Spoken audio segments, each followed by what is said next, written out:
Bonjour tout le monde.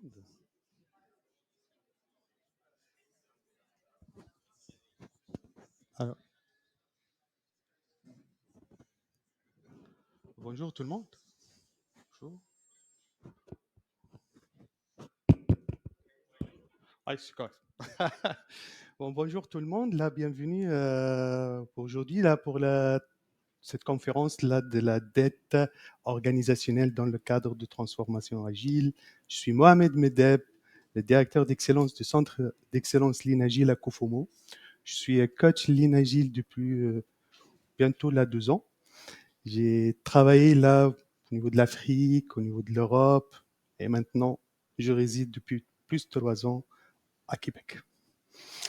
Donc, je vais vous parler aujourd'hui là d'une notion qu'on est en train de commencer à l'employer dans les différents projets informatiques. C'est la dette. On connaît tout le monde la dette financière, on connaît tout le monde la dette technique. Et récemment, on a commencé à parler d'une dette transformationnelle dans le cadre du virage numérique. Mais aussi, là, il y a la dette des tests. Et jusqu'à ce qu'on arrive là, certains Steve Blanks, là, qui a commencé à nous parler d'une dette organisationnelle lorsqu'elle a inventé comment créer les startups. Par la suite, là, il y a le Quality Engineering aussi, ils ont repris le sujet et personne n'a parlé de cette dette dans le cadre d'une transformation agile. Et là, pour revenir au début, là, chaque dette financière, c'est vraiment, on est là pour s'endetter. Parfois, c'est pour lancer un nouvel investissement. Parfois, c'est pour financer un investissement en cours. Et parfois, là, c'est pour consommer, comme tout le monde. Mais s'endetter, ça crée des problèmes. Et à chaque fois, cette dette, elle est en train de s'accumuler, plus qu'on aura besoin de la rembourser le plus vite possible. Sinon, on risque de payer des intérêts en supplément. Donc, l'idée dans le fond, c'est quoi? C'est que cette dette, elle fait peur. Elle fait peur pas parce qu'on n'est pas uniquement capable de la rembourser, mais elle fait peur parce que on a besoin de voir là les répercussions sur nos vies, sur nos projets, sur nos différentes affaires de tous les jours. Là, commençons par là, la dette transformationnelle telle qu'elle a été notée par Telscom, que l'entreprise, lorsqu'il rate et il s'attarde là à entreprendre le virage numérique. Et là, c'était une nouvelle dette qui se rajoute au répertoire des différentes dettes qu'on connaît tous. Là, la dette technique, je vous apprends rien. Là, c'est un concept très ancien avec Ward Cunningham. Là, lorsqu'on a dit que chaque minute passée sur un code imparfait, c'est comme un intérêt sur une dette. Et là, le truc là s'accumule à chaque fois qu'on aura des problèmes de code et qu'on aura besoin de le refacturer. Quality Engineering, là, ils disent, là, à chaque fois qu'on s'attarde par rapport les différents tests informatiques, on aura comme ça un retard par rapport à notre time to market. Et du coup, là, il est très important d'aller rapidement le refacturer, là, d'automatiser ces tests-là pour pouvoir gagner du temps. L'écart est toujours là un problème pour chaque projet informatique. Et là, c'est arrivé avec le mouvement DevOps et ainsi de suite. Et là, c'est là où il y a le virage, là où on fait découvrir là ce qu'on entend par la dette organisationnelle pour les startups. C'est avec Steve Blank, c'est un Américain, il a créé ce livre-là, le manuel de création des startups. Et il a dit là, c'est l'ensemble du compromis des humains et culturels réalisés dans le cadre d'une création de startup. Mais qu'est-ce qu'il voulait dire exactement Steve Blanks? Là, toute startup, elle commence généralement par une étape là de recherche et développement pour atteindre là, la création et par la suite la croissance. Ce qui empêche ces startups là pour aller plus loin, ce sont les aspects culturels, les aspects de ressources humaines, les aspects de rémunération. Tout ça, ces startups, ils ont besoin de les redéfinir à chaque fois qu'ils visent la croissance. Sinon, ils sont obligés là de subir une dette qui a été appelée une dette organisationnelle, qui fait l'écart que tous ces aspects organisationnels du départ ne vont pas servir la croissance des startups. Généralement, là, ces entreprises, ces entreprises-là, qu'est-ce qu'ils remarquent à la fin? Ils remarquent que plusieurs employés quittent les startups parce que là, l'évolution des employés ne suit pas l'évolution de cette startup-là. Il y a aussi là, au niveau de la quality engineering, la dette organisationnelle qui a été développée entre l'écart entre la valeur attendue et la valeur réelle. Et on a développé ça pour dire que tout ce qui manque de mission, tout ce qui manque d'alignement, d'interaction, de capacité, de compétences nécessaires peut ralentir là tout travail d'ingénierie précisément en termes de qualité. Mais est-ce qu'il s'agit d'un effet de mode? Tout le monde est en train d'employer le terme dette transformationnelle, virage numérique, dette financière, dette organisationnelle pour les startups, dette organisationnelle pour le quality engineering, pour les tests, etc., etc. Oui ou non, là, moi, je dirais qu'il y a une analogie qui a été utilisée pour décrire plusieurs problèmes. Ces problèmes-là ont été observés, mais tous ces experts-là, ils ont proposé des solutions. Et à travers cette analogie-là, ils ont pensé à ce qu'on appelle actuellement refactoriser la dette, refactoriser le code, refactoriser pas mal de trucs. Réellement, c'est la même approche, mais le contexte, il est un peu différent. Mais quel est le point commun entre toutes ces dettes? Eh bien, c'est la valeur. Toutes ces dettes-là, et on parle là de la valeur attendue et la valeur réalisée. La valeur attendue et la valeur réalisée. Cette logique-là a été adoptée par tous ces experts-là pour parler in fine là pour la dette technique. On vise là livrer de la valeur pour le client. Donc, tout ce qui est dette transformationnelle pour le virage numérique, on vise à créer de la valeur pour le client. La dette là, par rapport aux tests, on vise à créer de la valeur pour le client rapidement. Tout ça, ils ont utilisé dette, valeur et créer de la valeur. Mais là, dans tous les cas, on a un écart à combler. Cet écart-là, c'est entre la valeur réalisée et la valeur attendue. Dette financière non remboursée, dette remboursée. Croissance non atteinte pour les startups, croissance atteinte. Code fonctionnel, code non fonctionnel. Test non concluant, test concluant. Tous, là, ils parlent de la même chose, mais tous, on s'intéresse à un écart entre cette notion de valeur. Mais y a-t-il une dette organisationnelle en transformation agile? C'est ça qu'on fait le lien là pour voir est-ce que cette dette-là existe dans le cadre d'une transformation agile.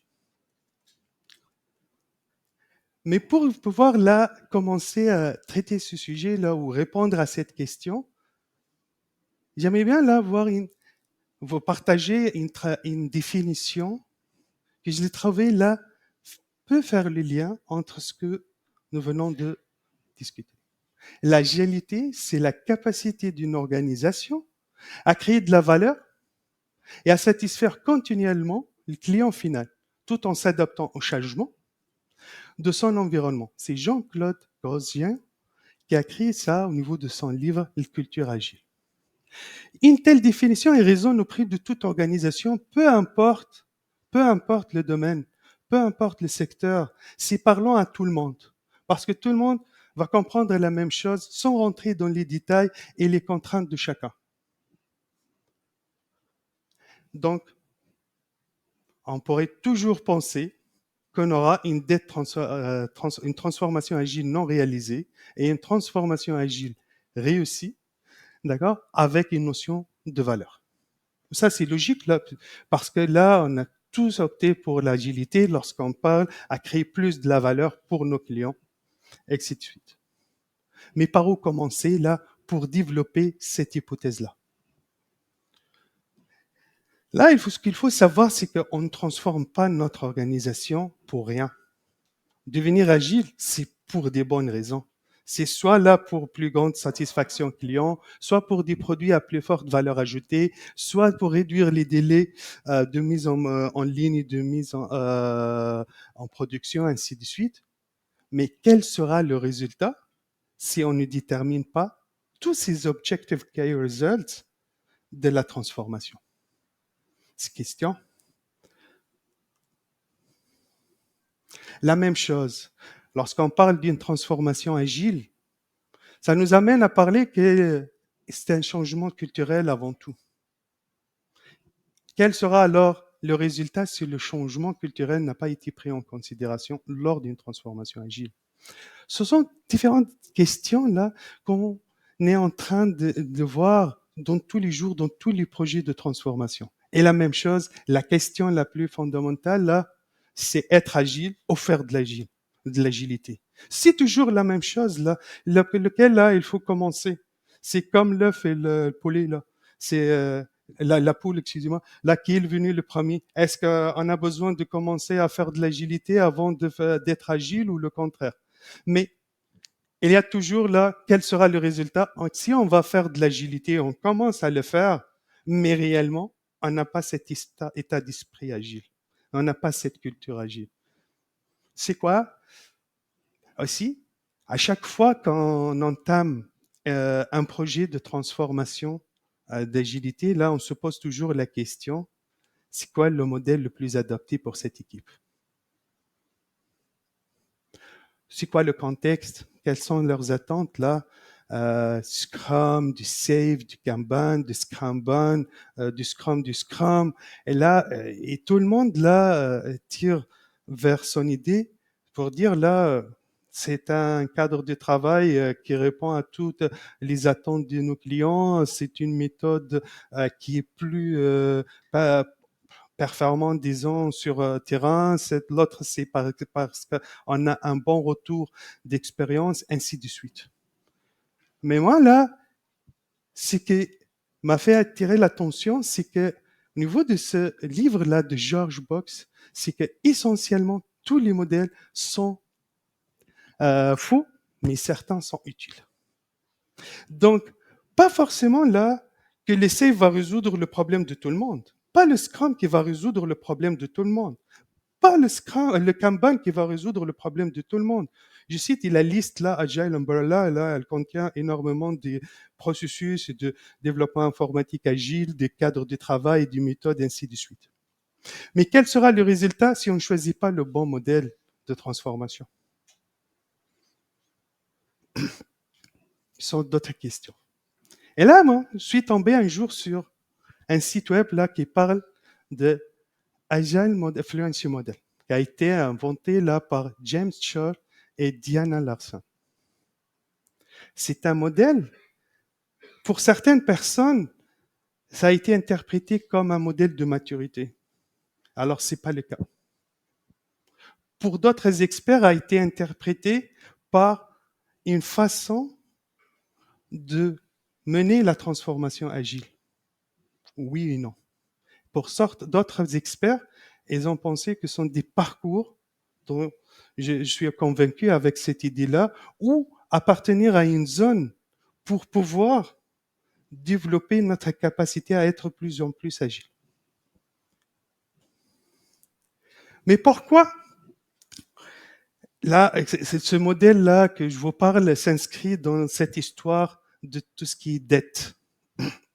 Parce que là, il permet de choisir la bonne destination, qui englobe à la fois tout ce qui est apprentissage, tout ce qui est importance de la culture, tout ce qui est niveau de maîtrise et fluidité. Là, il y a la notion de traduction en anglais-français de l'équipe. La structure organisationnelle, pourquoi se transformer? Tout souvent, la notion de la valeur. Et là, du moment qu'on voit le schéma qu'elle présente, la focalisation sur la valeur ou la livraison de la valeur ou l'optimisation de la valeur ou le renforcement de la valeur. Et commençons par une culture d'équipe et les compétences de l'équipe vers une structure organisationnelle et encore plus, là, tout ce qui est culture de l'organisation.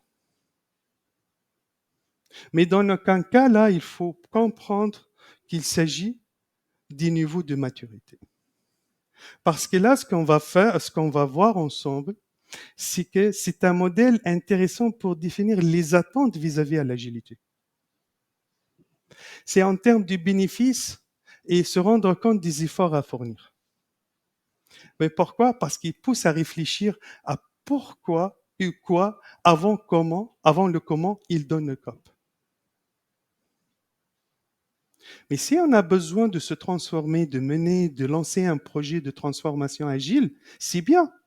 Mais jusqu'à quel point nous avons besoin d'aller vers l'agilité? Et quel type là d'investissement on est capable à mettre le paquet là pour pouvoir se transformer? Quelles sont nos attentes et comment on est préparé pour pouvoir mener cette transformation-là?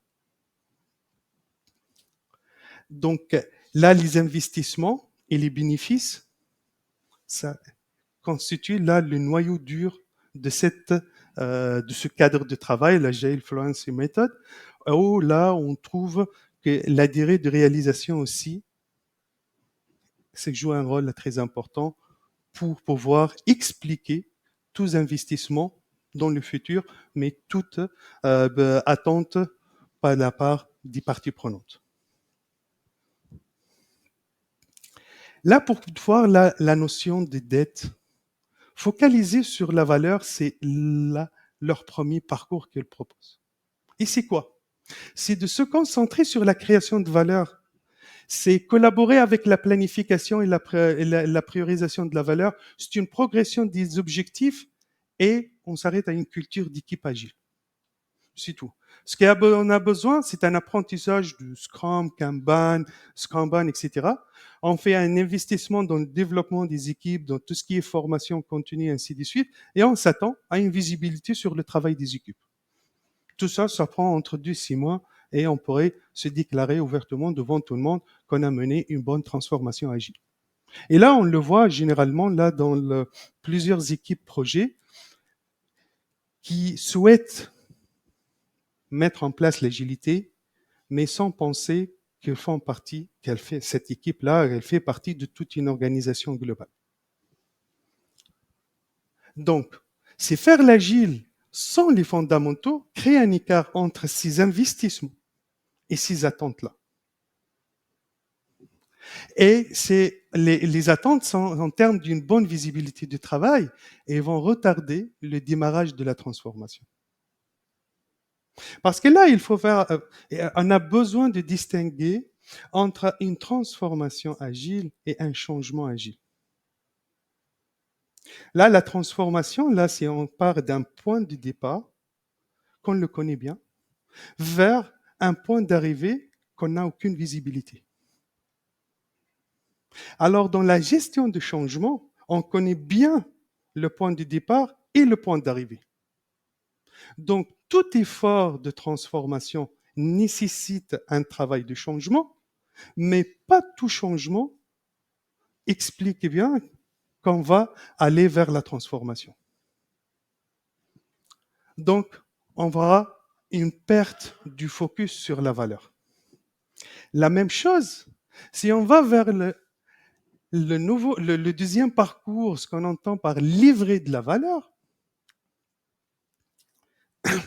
on va se rendre compte c'est qu'on a besoin, excusez-moi,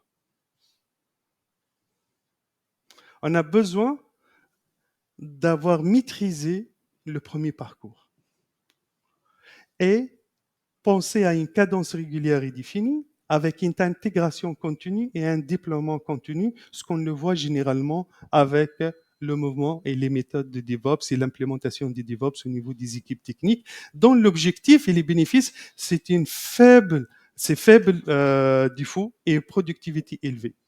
Mais en contrepartie, on a besoin d'un investissement, c'est de voir la production en baisse parce que nos équipes sont en train d'apprendre de nouvelles notions. Et là, généralement, les gestionnaires sont un peu tolérants par rapport à ça. Donc, le constat, c'est qu'on a toujours un écart entre les investissements et les bénéfices attendus par rapport à cette transformation. Dans ce cas-là, c'est en termes de productivité et de durabilité de la transformation agile. Parce que tôt ou tard, même si on maîtrise bien le Kanban, même si on maîtrise bien le Scrum et on est performant, on arrive à certains moments, on aura besoin là d'aller plus loin. On a besoin du DevOps. On a besoin d'une intégration continue, de déploiement continu, et ainsi de suite. Donc, pas de valeur à livrer rapidement, ça constitue un écart aussi.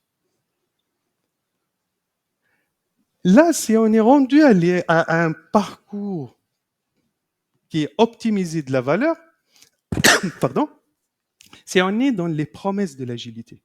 C'est vraiment là un niveau plus supérieur, mais c'est un parcours un peu plus lent. Et ça demande plus d'investissement. Et les exigences ou les attentes en atteignant la destination de ce parcours-là, pardon, sont un peu différents par rapport aux autres parcours. Donc, focaliser sur la valeur et les vrais de la valeur sont des prérequis, mais avec une bonne compréhension du produit du besoin pardon, du besoin et du produit de haute qualité. Nous avons aussi là des idées disruptives d'innovation voire et de nouvelles structures organisationnelles, avec une collaboration très efficace entre différentes lignes d'affaires au sein d'une organisation. Excusez-moi là encore. Pardon. Donc, l'autre interprétation, c'est toujours là, on aura un écart du moment qu'on n'est pas capable d'optimiser cette valeur-là, c'est en termes de réaliser les promesses de la transformation agile. En termes de structure organisationnelle, en termes de focalisation de valeur, optimisation de valeur, ainsi de suite. Là, le dernier parcours qu'on propose, c'est renforcer de la valeur qui suppose qu'on maîtrise tous les autres parcours, mais avec des idées innovantes, avec une nouvelle gouvernance agile, avec une nouvelle culture organisationnelle, et que les bénéfices, c'est un apprentissage inter-équipe et qui ne se limite pas à une seule équipe. Et on aura comme investissement l'élaboration des nouvelles approches de gestion de l'organisation. Encore une fois, si on n'est pas capable de mener à bien ce parcours-là, on aura toujours un écart. Un écart qui revient à la même logique de départ entre investissement et bénéfice. Donc, on n'est pas capable de renforcer la valeur du moment qu'on aura cet écart. Moralité de l'histoire. Chaque parcours a de la valeur. Chaque parcours apporte également des défis. Chaque parcours nécessite des investissements et chaque parcours donne des bénéfices. Mais sélectionner le bon parcours, ça, c'est le défi auquel nous sommes besoin là, de relever. C'est pour atteindre la bonne destination. C'est ça l'idée derrière. Lorsqu'on parle des investissements qui sont très élevés par rapport aux bénéfices, c'est lorsqu'on livre de la valeur avec une équipe qui ne maîtrise pas les fondamentaux. Lorsqu'on essaye d'optimiser de la valeur, lorsqu'on n'est pas capable de livrer, lorsqu'on essaye de renforcer la valeur sans aucune structure organisationnelle pourrait la supporter.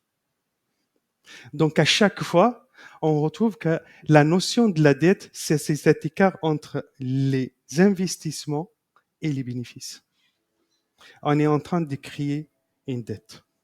Une dette parce que du moment que là, les investissements vont dépasser les bénéfices, c'est comme si là, on est en train de mettre $1 million pour récupérer à la fin uniquement 900. Cet écart-là, là, il faut trouver une solution. Le constat, c'est investir dans plus que ce dont vous avez besoin ou moins que ce dont vous attendez pourrait entraîner un contre-coup organisationnel. Ce contre-coup organisationnel pourrait même faire perdre le sens de la transformation. Donc, moi, ce que je donne comme définition, c'est que cette dette transactionnelle est l'écart constaté entre les bénéfices réalisés et les investissements engagés pour créer de la valeur dans le cadre d'une transformation agile. Conclusion, la dette organisationnelle en transformation agile, c'est une réalité et il faut la refactoriser en choisissant le bon parcours de transformation. J'ai terminé, je fais le tour de ma présentation. Avez-vous des questions?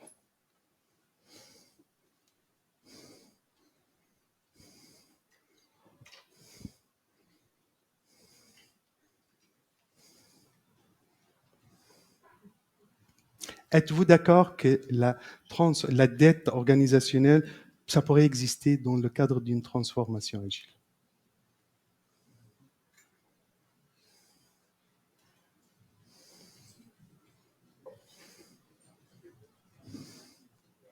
C'est correct pour tout le monde?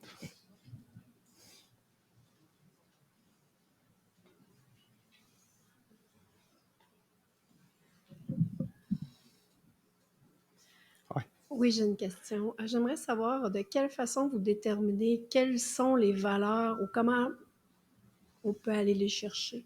Tantôt, on a eu une conférence où on nous expliquait qu'il fallait vraiment s'attarder sur le pourquoi on fait quelque chose dans une organisation. OK. Puis, de parler de la dette pour s'y rendre, là, pour les différents chemins, c'est là que j'ai de la misère à faire une connexion avec le but final qui est la valeur. Ouais, je comprends. Donc moi, si j'ai bien compris votre question, c'est comment on arrive à définir de la valeur, voilà, et en fonction du chemin à parcourir ou du parcours là à choisir. Tout d'abord, là, il faut qu'on se mette d'accord, c'est que la valeur est toujours définie par le client et réalisée au niveau d'un parcours ou un processus. Donc, c'est toujours la même chose. C'est le client qui va le définir. Et la définition de la valeur, elle diffère d'un client à un autre. Donc, dans le cadre d'une transformation agile, l'exemple qu'on nous donne toujours en présentant ce modèle-là, sur lequel je m'appuie pour donner une définition pour la dette organisationnelle, c'est que on parle d'une agilité une étoile, une agilité 2 étoiles, une agilité 3 étoiles, une agilité 4 étoiles. C'est quel type d'agilité notre client a besoin? Parce que là, à chaque fois quand on va là chez un client et on travaille sur un projet de transformation, la perception de l'agilité n'est pas toujours la même d'un client à un autre. Pour certains clients, là, l'agilité, c'est vraiment à l'échelle d'une équipe. On veut là appliquer du Scrum, on va former les équipes et on va commencer par une dynamique des sprints et on va livrer un MVP. Quand est-ce qu'on va les livrer? C'est pas un problème. C'est l'organisation, c'est le label qu'on a besoin, on est agile. Pour d'autres clients, cherche là une agilité plus ou moins là, 2 étoiles. C'est comme les hôtels aussi. Je passe de vacances là dans une auberge ou dans un hôtel, ça ne dérange pas. Mais le plus important, que ce ne soit pas à la maison. Pour les autres, c'est la même chose. Ah ou non, moi, le Scrum, là, tout ce qui est sprint, on le fait, ça fait plusieurs années. Mais ce qui me manque là, un truc là pour rendre nos tests automatiques, ainsi de suite. Là, ça devient une agilité encore dans une autre dimension. Je continue pas avec les autres exemples, mais pour résumer, nous avons besoin de bien définir les attentes par rapport à une transformation agile. Parce que dans aucun cas, on aura la même transformation d'un client à un autre. Impossible. Au niveau de la vitrine, tout le monde peut se prononcer sur une transformation agile. On a fait une transformation agile. Là, tout le monde est content, tout le monde frime avec leur certification, avec leur niveau d'agilité, mais quel niveau de satisfaction de réponse ou de réponse à la valeur créée, là, la mesure n'est pas la même. Est-ce que j'ai répondu à votre question, madame?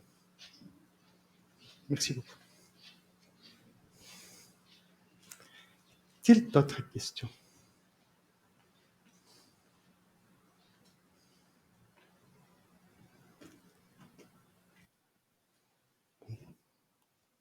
Je vous remercie et vous pouvez trouver là. Merci beaucoup.